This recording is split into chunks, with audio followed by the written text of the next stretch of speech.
Hey, what's up, North County? Hey, we are in the Crow's Nest here with Coach Don Crow with the Templeton Eagles, and we're going to find out what the heck happened last week, Coach. Lost in double overtime against a pretty good team. It's like I said, they'd been Division I up until this year. They're Division II now, and they have a long-standing tradition of being very, very good in football. I mean, like really good. Their head coach, their new head coach, played there, played at Michigan, played in the Canadian Football League for like 12 years. So they've had a lot of experience. Yeah, well, they've had a lot of really good athletes at that school, a lot of really good players. So they started off. They started off the game. I mean, they started off with a touchdown, right? Yeah, blue coverage. Kickoff. Great. And then it kind of tightened up a little bit. Yeah, we drove down and scored, and then for the next two quarters, it was kind of back and forth, but nobody scored, and then we took the lead. And then Coach, they took the lead. Let me ask you a question. I mean, before halftime, do you think that you should have taken a couple of shots when you guys had the ball? Really, we're inside our 20-yard line. There's only like 15 seconds left, and we were getting the ball the second half. Yeah. So we returned the kickoff for the touchdown. We returned the interception for a touchdown, got called back. Right. And that was with less than, I think that was in the 30 seconds. So where we were on the field, they're just. Better just go into halftime and wait till the second half? Yeah, especially since we were getting the ball. We felt pretty good about that. So, yeah. Now, if we'd had the ball farther down the field, we'd have probably taken some shots. So I got to ask you this. What happened at the end of the game? Okay, so we have, you guys don't score, right? I'm sorry, overtime. Yeah. You guys don't score. They score. Game's over, right? Or No, did the we got rules the ball back. change? No, we got the ball back. I understand that. No, we play the college rules. So each team gets equal number of possessions. So if you watch college football, it's based on that. So you go out, you flip the coin, and the winner gets choice. Right. So if you win, you choose defense, so you know what you have to do. Mm-hmm. So they won, they chose defense. We didn't score. First play, we got an interception. Okay, now you move to the second overtime. Now you flip who gets the ball first. You change. So we got it first in the first overtime. No, they get it first in the second overtime. So they got it first, scored, but we get our chance to score a tie. Okay. And that's the college rules. And that's how high school plays that way too. Now in college, after the second overtime, there's no more. You only run one play each from the 3. Mm-hmm. High school, we keep going from the 25.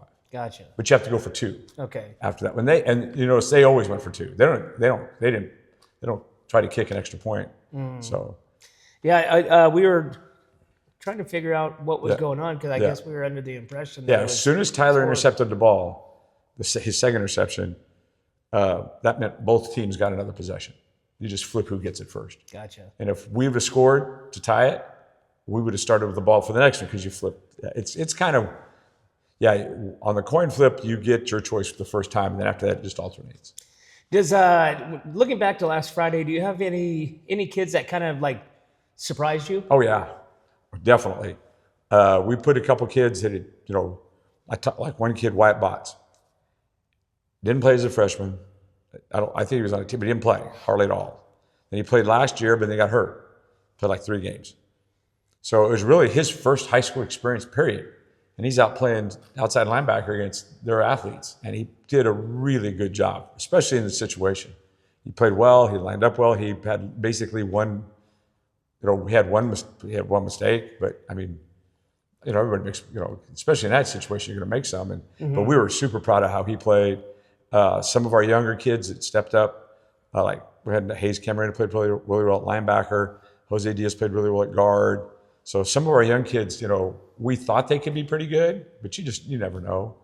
And that was also Wyatt's first game ever playing linebacker in a high school football game. He played like quarterback and DB. But he's grown so much. He's like 6'2", 190. So we moved him to linebacker, and he did a good job. We were really happy. So a couple of the kids that kind of stood out on my end was Garrett Davis.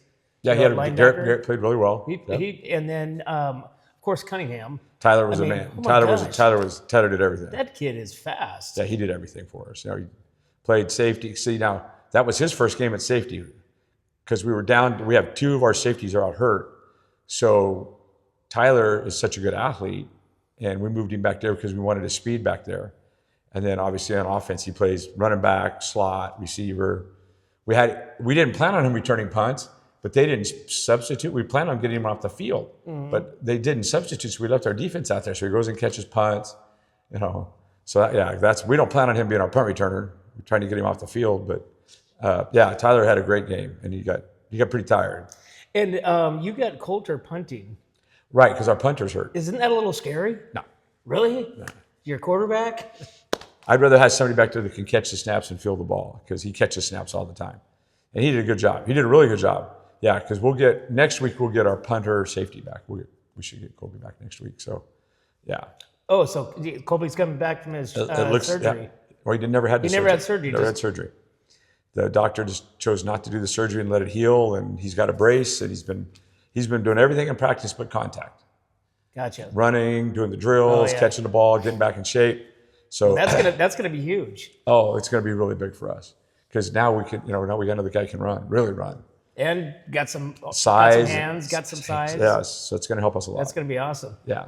So, Coach, tonight you travel over to Monache. Correct. In Portugal, yes. And so last year you guys lost another close one. Right, 2017. Yeah. So very tell me close about game. tonight. So last year was 2017, and then their next 3 games they didn't give up any points at all. So they won 7 games last year, made it to the second round of the playoffs. Coach Barry there is new. He was new last year. He's done a great job of that program, because they were like 1-9 year before, and he's got that program believing. They're very physical. They're way different than what we saw last week. I mean, it's as different opposed to offense as you can be. They're going to put a tight end in the game. They're going to put 2 backs in the backfield, and they're going to run.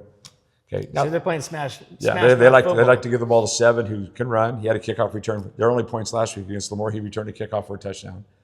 So we're trying not to kick him the ball. But yeah, they're going to. I mean, they'll throw it some. I mean, they throw it more than last year. They attempted 1 pass against us. They'll do it more. They do more than that, but they want to run the football. So if our guys up front can stand up, it's going to be a good game. Really good game. Did you make any changes for this week's game?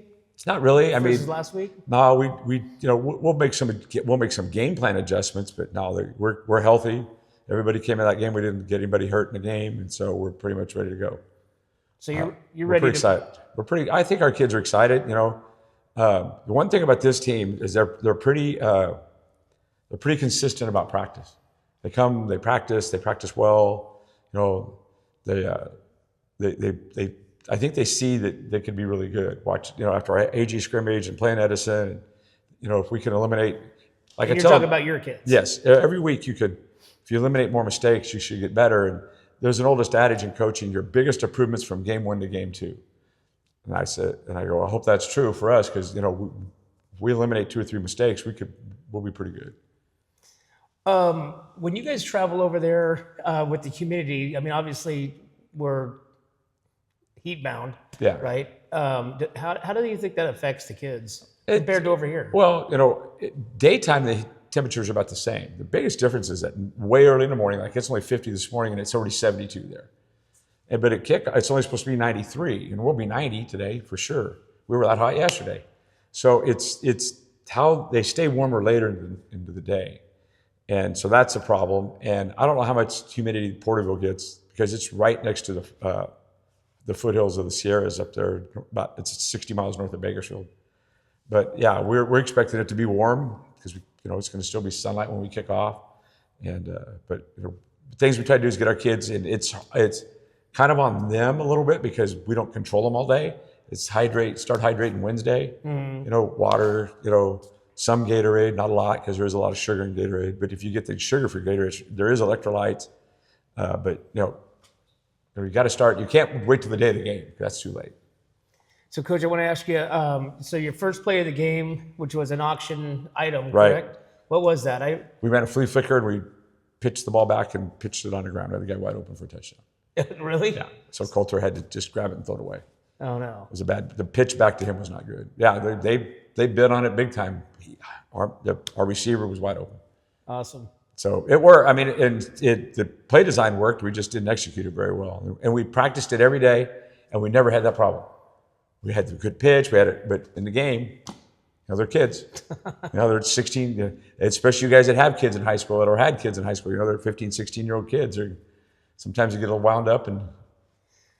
So, Coach, one last question before we tear out of here.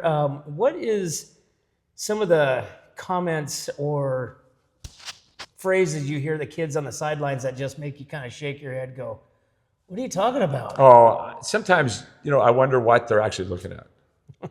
Because, they'll say, not anything in particular, but when somebody gets hit really hard, they always act like they're already just major injured. I go, "No, they're fine.